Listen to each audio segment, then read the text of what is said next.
Caro internauta, mais uma vez tenho a satisfação de levar a você, no programa Nenhum Café é de Graça, um tema da maior relevância. Corrupção nunca mais.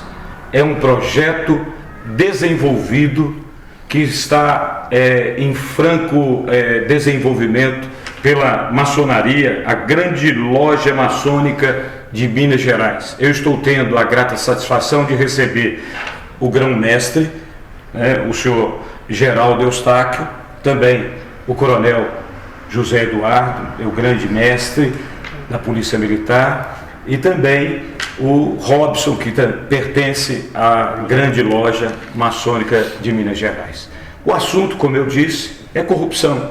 E corrupção, do latim, é semanticamente empodrecimento. Empodrecer. É muito terrível essa significância do termo corrupção.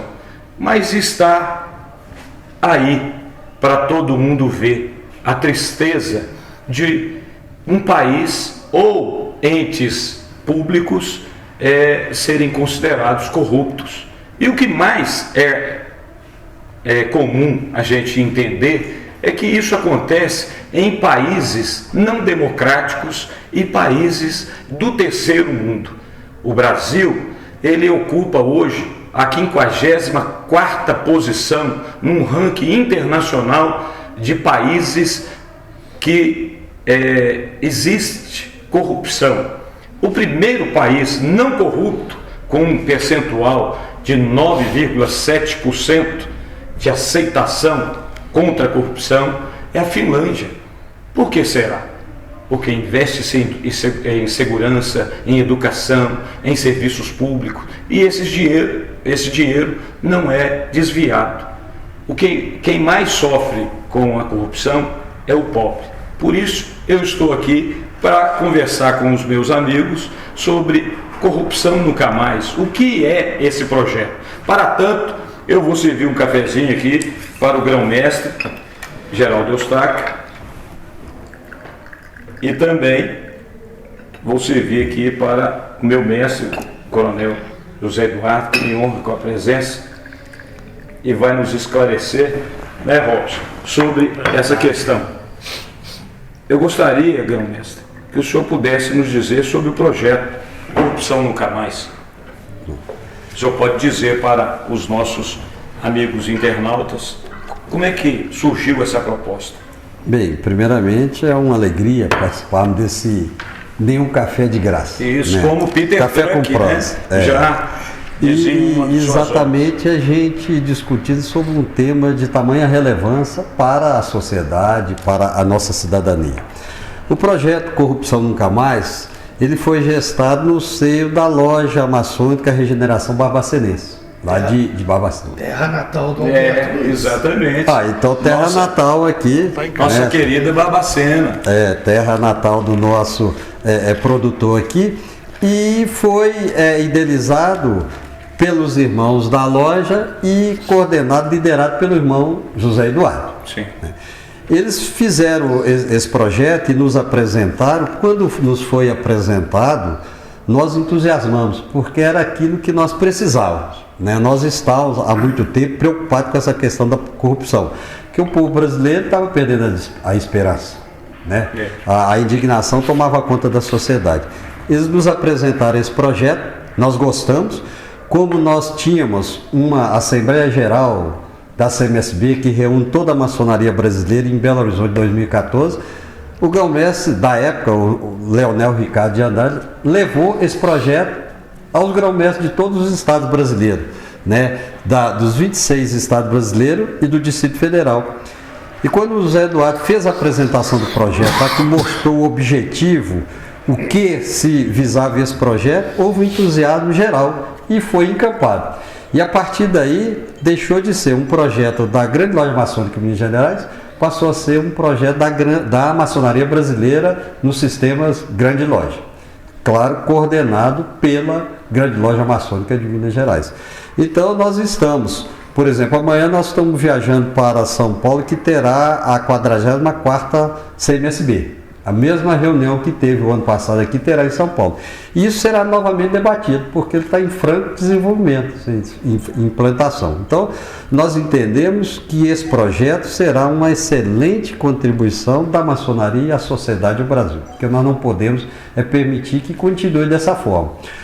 A maçonaria sempre se posicionou nos momentos oportunos em defesa da cidadania, em defesa dos valores morais. E nesse momento que o Brasil atravessa uma situação tão difícil, né, que todos precisam contribuir para construir novas perspectivas para o Brasil, nós não poderíamos ficar de fora, não poderíamos nos omitir. E, aliás, a maçonaria sempre fez parte da própria história do país, porque todos devem se lembrar, né, da nossa ciência chamada história. Já na independência do Brasil, a maçonaria se fez presente em favor do povo que aqui vivia, apoiando Dom Pedro I na independência. Também, até um pouquinho antes, né? A abolição da escravatura. Exato. A maçonaria teve uma participação decisiva na independência, na proclamação da República. Isso. A proclamação da República praticamente começa com um manifesto de irmãos dentro de uma loja no Rio Grande do Sul. Libertação dos escravos. Então, assim, a questão vem toda desse período. A maçonaria nunca se furtou, né? Nunca se furtou aos grandes temas, não. Em favor do povo. E não poderia ser diferente agora. Verdade. E comandante, eu queria saber do senhor, eu o chamo de comandante porque foi quem me ensinou a ser oficial na Polícia Militar logo quando do início da minha carreira. E eu pergunto ao senhor, a proposta explicada aqui pelo grão-mestre Geraldo Eustáquio, vai resultar em quê ao final do trabalho? Roberto, o Corrupção Nunca Mais, ele traz uma estratégia de endurecimento. Sim. Você sabe muito bem, quando a gente está tratando de crime, a gente tem a parte da educação, a prevenção, os mecanismos de controle e a repressão. Sim. Mas a repressão, se não tiver uma repressão bem forte, até para que ela não seja necessária ser utilizada, nada disso para trás funciona. A educação que você dá em casa para os seus filhos e tudo mais, sendo que o exemplo maior é contrário a tudo aquilo que você fez, todos aqueles valores morais que você deu à família, todo aquele processo de prevenção que a escola e os órgãos de controle social, igreja e tudo, apregou na cabeça dos meninos e tudo mais, isso vai tudo por água abaixo, porque na verdade a grande questão é justamente essa: se você não tiver um mecanismo forte de repressão, nada funciona. E ele vai se materializar exatamente em uma lei. Uma lei. A ideia do projeto é justamente isso. É uma lei que tem uma estratégia penal, é uma lei extravagante. Sim. Ela traz uma estratégia penal, uma estratégia processual, uma estratégia administrativa e uma estratégia de execução da pena. O problema no Brasil hoje é que nós temos um código penal até interessante, penas suficientes, mas você tem uma execução penal completamente falha. Muito falha. Ora, até 4 anos o réu primário ele cumpre no regime aberto. Exatamente. De 4 a 8 ele cumpre no semiaberto. E nós vimos aí no passado recente pessoas de notoriedade no mundo político sendo condenadas. E aí, há uma pena de 6 anos, mas cumpre-se num regime semiaberto, onde você vai praticamente só para dormir, você pode sair para trabalhar, e depois cumpre-se 1/6 da pena e progride de regime. Então a progressão do regime no semiaberto é para onde?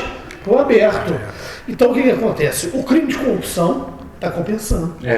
E aí a gente vê o trabalho de homens sérios, como o juiz Sérgio Moro, como a equipe de procuradores da República, a Polícia Federal, as nossas instituições estaduais que brigam dia a dia com essas questões. E aí a lei não dá respaldo, ela é branda demais, né? Então a ideia do projeto Corrupção Nunca Mais é isso: é uma lei extravagante, onde ela traz essas estratégias, ela endurece penas, A ideia é fazer um cerco ao dinheiro público, aonde aquele que quiser botar a mão de forma indevida ali, a pancada é grande. O que o coronel Zé Eduardo está nos dizendo é que corrupção é crime. E corrupção, ela leva a alguns desvios, por exemplo, tráfico de influência, desvio de verba pública, beneficiar alguém numa licitação, até mesmo em um condomínio, se você desviar a verba dos condôminos, é corrupção. Exatamente. Então, todos precisam entender que não é só aqueles que estão nos entes federativos, não. Em todos os níveis também tem a corrupção, inclusive do eleitor que aceita dinheiro ou exige algum dinheiro, concussão, apesar de que ele não é funcionário público, mas podemos ter essa similitude para votar em alguém. Muito cuidado com isso. O empodrecimento já começa lá embaixo, né? Com certeza. E aí eu pergunto ao senhor, essa campanha do Corrupção Nunca Mais, desenvolvida pela maçonaria, nós estamos mostrando aqui uma cartilha. Acredito então que será uma iniciativa popular. Exatamente. E para tanto nós vamos necessitar De 1% do eleitorado, que hoje o eleitorado, esse 1%, representa algo em torno de 1,5 milhão de assinaturas. Aí deixa eu explicar com relação isso. por que um projeto de lei de iniciativa popular, que talvez, né, meu grão-mestre, Robson, talvez seja o caminho mais desgastante, mais difícil de ser percorrido, porque infelizmente nossa sociedade reclama muito, mas age pouco. Essa é a grande questão. A gente tem que sair desse comodismo, dessa inércia social que a gente vive. E a gente precisa resgatar aquele sentimento de civismo que a gente... Lá nas escolas, lá em Mavazeira, nós tivemos. É um projeto que precisa das pessoas para poder funcionar. São 42 leis aqui. E não precisamos pegar em armas. Não. Nós precisamos de ação, atitude. A nossa Só da arma, caneta. interessante que o cidadão possa ficar sabendo, a nossa arma é uma caneta e 4 linhas no formulário onde o cidadão põe o nome da mãe, o seu endereço, data de nascimento, número do título eleitor, zona e seção eleitoral e assina, sabe? Isso aqui que é a grande arma da cidadania. Nós temos acesso a esse formulário. Esse formulário nós temos via site, Pelo site. www.corrupçãonunca.org.br. Vai estar descrito na nossa edição. Lembrando que, por ser internet, sem a cedilha e sem o tio, Sem o cedilha e o corrupção. tio. Então lá tem o formulário onde o cidadão pode baixar o formulário, preencher, tem as orientações. Todo o material está lá no site. Todo o material no Quem site. quiser colaborar pode imprimir esse material, divulgar, fazer a propaganda. Na sua escola, na faculdade, enfim, no seu trabalho. Mas aqui, Condomínio. deixa eu voltar o porquê que a gente optou por esse caminho mais longo e mais cansativo, vamos dizer assim. Primeiro, Alberto, a última legislatura ficaram parados dentro do Congresso Nacional 388 projetos de lei complementar, de proposta de emenda constitucional que tratavam sobre o combate à corrupção. O que acontece? Apesar de 388, Nossa. o que acontece? Às vezes o parlamentar, com a sua boa intenção, ele apresenta um bom projeto, só que ele não tem força para fazer aquilo andar. Às vezes tem também aquele caso eleitoreiro, onde o parlamentar apresenta só para dar satisfação às suas bases. Então o que acontece é justamente isso. Nós não fizemos essa opção. Porque esses projetos todos foram arquivados ao final da legislatura. Resultaram em nada. À exceção das PECs que não são arquivadas. Então qual que é a questão? O projeto de lei de iniciativa popular, ele não pode ser arquivado. Nem nas comissões da Câmara ou do Senado. Ele obrigatoriamente tem que ir a plenário. Ele pode ser rejeitado pelo plenário. Sim. Mas ele tem que ir a plenário, ele tem que ir no voto. E aí nós temos crença que os nossos parlamentares não vão querer colocar a carapuça de corrupção e votar contra um projeto desse. É um projeto que a finalidade dele é justamente essa, dar ferramentas para o Estado para dar um basta dessa putrefação que nós estamos vivendo. Exatamente. Interessante, a gente às vezes, o que chega a conhecimento da mídia são só os grandes casos de corrupção. Mas a gente viu agora recentemente um exemplo lá em Uberaba, Uberlândia. Aonde questão de aquisição de frango. Exatamente. Onde o vereador veio foi na tribuna, falou e escrachou. E ele, uma frase muito emblemática, né? Quem apoia ladrão, ladrão é. Sem deixar de falar, Coronel, que desde março das manifestações já tem 4 meses que os pacotes que o governo falou que ia fazer contra a corrupção estão parados, nada foi mexido. Incluindo esses aí que já estão há anos aí, nada saiu do lugar. Então nossa ação é levar uma coisa concreta, que precisa do povo. Grão-Mestre, o senhor acredita que, por exemplo, também ajudaria uma reforma política onde não houvesse investimento, recurso público ou privado numa campanha política? Porque, costumeiramente, a gente acredita que a porta de entrada da corrupção passa por uma campanha política. Por exemplo, um investimento de um empresário numa campanha de determinado candidato, então é um recurso privado. Ele teria, sim, o recurso, mas teria que cobrar alguma coisa de volta. Daí a nossa máxima, de Peter Drucker, nenhum café de graça. Significa o quê? Eu vou investir em algum ente político e vou querer alguma coisa em troca. O senhor acha que pode beneficiar se houver alguma mudança por meio da reforma política também? Ou nosso caminho é a lei? Não, veja bem, o nosso foco, o nosso trabalho que nós estamos desenvolvendo é o problema da corrupção. Esse é o nosso foco. Porque nós entendemos que, na realidade, o grande fomentador da corrupção é a impunidade. Então nós queremos criar mecanismos para punir aqueles agentes corruptores ou corrompidos. Sim. Esse é o nosso foco. Mas nós entendemos que a reforma política, que é um outro projeto, não teria ser um outro trabalho, ela é necessária no Brasil.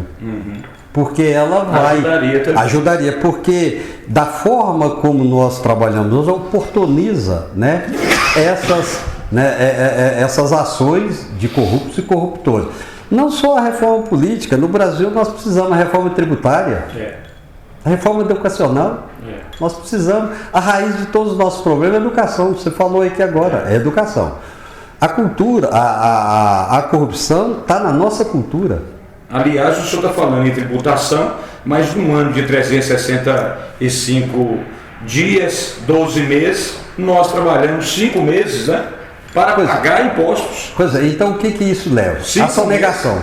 Leva a sonegação. Então, respondendo a sua pergunta objetivamente, nós entendemos que a reforma política sim contribuiria para minorar isso. Sim. Mas ela é mais difícil. Agora, esse projeto nosso de corrupção, como o Zé Eduardo falou aí, é um projeto de iniciativa popular, não pode ficar parado no Congresso, ele tem que ser levado à votação e, sobretudo, com a força da maçonaria. Levantado esses 1,5 milhão de assinaturas aí no Brasil todo e todos os estados, o governo, aliás, os nossos parlamentares, eles terão que tomar uma decisão, terão que levar a plenária para votação. E, certamente, eles não vão querer votar contra um projeto dessa coisa, que é o quê? É uma reclamação de toda a população. A população está clamando por isso, então eles não vão contra a população. Mas eu entendo também que a reforma política, sim, inclusive já existe projeto aí de reforma política aí até capitaneado pela OAB, OABB e CNBB. Mas são outras coisas que vai contribuir. E precisa, nós temos que aprimorar os nossos mecanismos do Estado Democrático de Direito. Não é essa que a gente está vendo sendo votada. Não é essa que está sendo votada aí, que não está mudando nada, Não está mudando. Não está mudando, mas tem que buscar. Quando da elaboração desse projeto, a equipe que efetivamente fez a redação final, nós discutimos muito a respeito de colocar dentro do projeto a questão do financiamento de campanha. Mas o que acontece? O projeto de lei de iniciativa popular, por favor, por força legal, ele tem que se ater a um único assunto. Segura. Ele tem que se ater a um único assunto. Como financiamento de campanha questão ligada à questão eleitoral, Certo. a gente achou por bem não colocar ali dentro, até porque chegar lá teria que ser retirado, sabe? Então a ideia foi justamente nesse sentido, nós discutimos muito a respeito disso. A gente sabe, existe um livro, não conheço o autor, simplesmente vi uma reportagem no Fantástico a respeito, comprei o livro, é um livro assim, que eu acho que todo brasileiro deveria ler. Chama-se Nobre Deputado. O autor dele é um juiz do Maranhão, chamado Marlon Reis. O livro pequenininho, fácil de ler, e ele conta justamente a gênese da corrupção eleitoral. Tá? Então é um livro assim, que eu deixo aqui para os nossos internautas quiserem pegar e ler, é um livro interessante, sabe? Um livro pequeno e um livro assim que a gente precisa conhecer, sabe? O nobre deputado? O nobre deputado. Muito bacana. Marlon Reis, né? Isso, Marlon Reis. Eu tenho um professor que cita muito Habermas, né, quando ele quer tratar sobre Estado Democrático de Direito. Nós precisamos aumentar, sim, o espaço ou a esfera privada e reduzir a esfera pública. Mas nós não podemos deixar que a esfera pública ela interfira na esfera privada. O que eu quero dizer? Inclusive, ela tendo corrupção, ela vai interferir sim, porque ela não vai só permitir que a esfera privada seja de ampla liberdade, de amplo acesso a tudo, mas ela não vai ter o quê? Os serviços públicos tão esperados, né, por todos. E aí, nós já estamos caminhando para o fim. Eu queria, por favor, começando com o grão-mestre, que o senhor pudesse, então, deixar uma reflexão final para quem está nos assistindo sobre a campanha, que, aliás, grão-mestre, eu queria até pedir ao senhor, eu vou até pedir ao senhor o voto, né? E vou colocar o voto, tá, da campanha Corrupção Nunca Mais. E eu peço que você também... Um adesivo para você pôr no seu carro. O voto está aqui. Não, esse é Esse é o adesivo do carro. Adesivo do carro. Eu vou colocar no meu carro. Tem voto aí, aqui. Então deixa eu devolver aqui. Pode ficar com isso. O voto do grão-mestre, por favor, eu vou devolver, porque eu já ganhei o meu. Todos têm que estar com o seu voto da campanha Corrupção Nunca Mais nesse país. Eu queria, então, as considerações finais do senhor. Tá, não. Eu gosto de dizer que o que faz a diferença são as nossas atitudes. E o que nós estamos precisando hoje é de atitude positiva da população. E ao nos ajudar, né, com a sua assinatura ou com a divulgação desse movimento, você estará efetivamente contribuindo, como eu disse antes aí, para criar novas perspectivas no Brasil. Então, nós precisamos de uma maneira organizada, consciente e responsável, buscar novos caminhos, novo rumo para esse Brasil. Esse Brasil é um país rico, uma população altamente, né, civilizada, porque o nosso povo tem uma índole muito boa, e nós precisamos dar para esse povo novos horizontes, nova perspectiva. Então, é a atitude que faz a diferença. E o que nós esperamos é que o povo brasileiro, o povo de Belo Horizonte, nos ajude a ajudar o Brasil a tomar outro rumo. Muito bom. Robson. Roberto, eu queria dizer que o pessoal pode entrar no nosso site. Você repete o site novamente? O site é www.corrupçãonunca.org.br. Além disso, nós temos lá o www.facebook.com/corrupçãonunca.cmsb, onde tem a página do projeto no Facebook, e todas as ações que estão acontecendo no Brasil estão sendo colocadas lá. Todas as campanhas, todas as fotos, as participações nos estados, e aí a gente vai querendo que as pessoas entrem lá e tomem essa vontade de ajudar, que é muito simples, baixou o material, colheu a assinatura, mandar aqui para a grande loja da Avenida Brasil, onde tem o endereço na folha, que já vai estar contribuindo em Belo Horizonte. As observações, não é só baixar o material, existe uma orientação para preenchimento da ficha. Está tudo lá. Então, isso é É uma importante. orientação para poder não perdermos a oportunidade de colher essas assinaturas. Existem algumas regras que o Legislativo pede, e lá no site, no Facebook, tem essas regras. Né? Todas as orientações.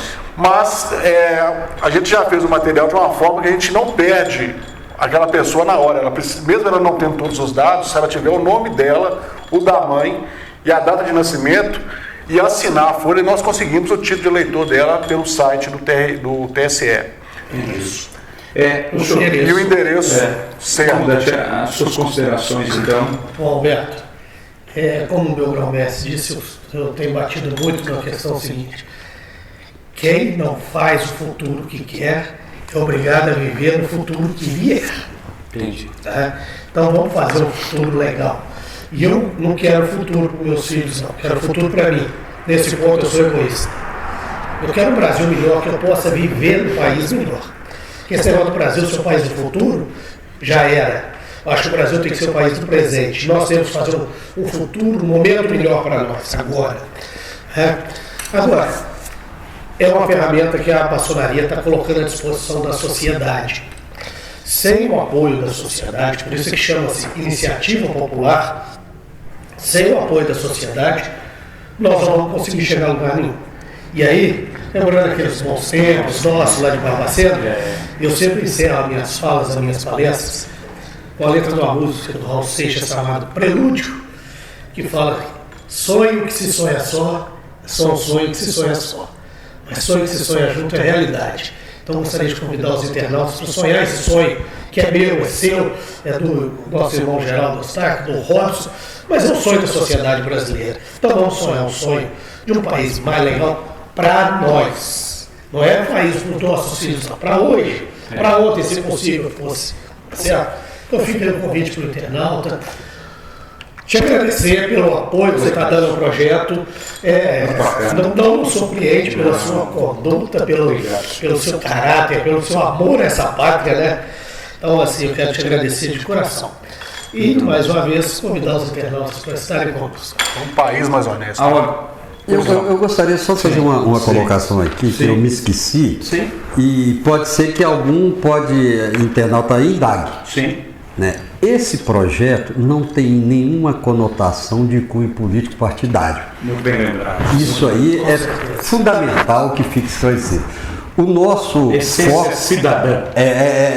Isso aí é uma questão de cidadania. Então não tem. Nós vamos buscar o quê? Punir o agente corruptor, seja político, seja um funcionário público, não importa de onde veio. Não tem conotação político-partidária.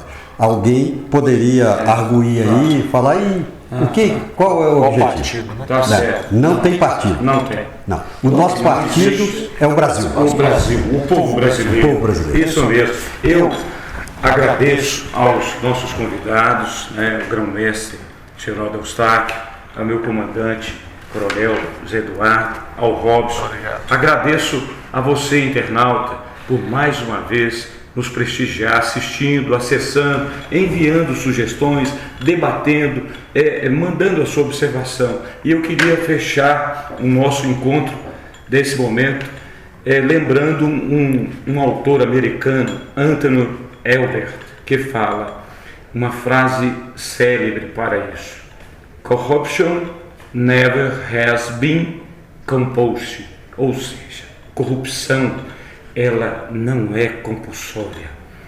Então, ninguém é obrigado a ser corrupto. Tá? Isto é escolha, é um ato volitivo, é um ato de vontade de quem comete esse crime. E por ser crime, nós temos que apoiar essa iniciativa de produzirmos uma lei séria, rígida, para punir quem comete isso. Então, estamos juntos, venham conosco para mudar esse país. Muito obrigado. Nenhum café de graça. Até o próximo programa.